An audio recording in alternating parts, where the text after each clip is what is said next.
محرم کا تقدس، اس کی حرمت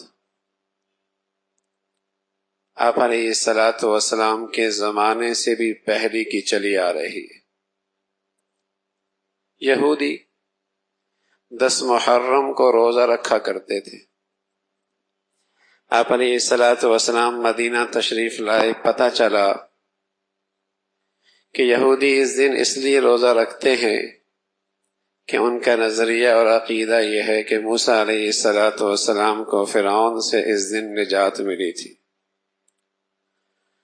تو بطور شکر کے اس دن میں روزہ رکھتے تھے۔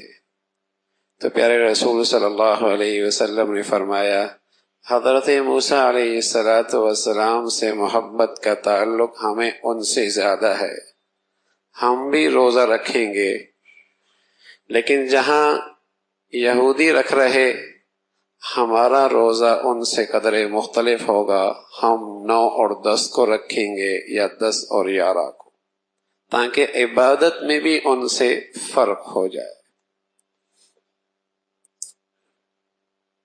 تو اس کی فضیلت، اس کی حرمت پہلے سے چلی آ رہی ہے۔ البتہ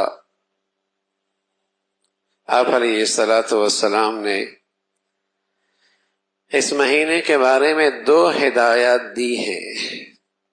ایک ہدایت تو یہ دی کہ اس دن روزہ رکھا جائے، نہ رکھا تو گناہ کوئی نہیں، رکھ لیا تو ثواب بہت ہے۔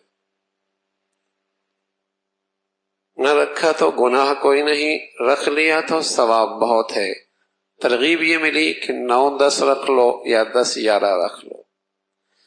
اور دوسری ایک حدیث ملتی ہے جس میں آپ علیہ الصلاۃ والسلام نے فرمایا، 10 کو اپنے گھر والوں پہ کھانے کی وسعت رکھو۔ یہ 2 ارشادات اس مہینے کے متعلق ملتے ہیں۔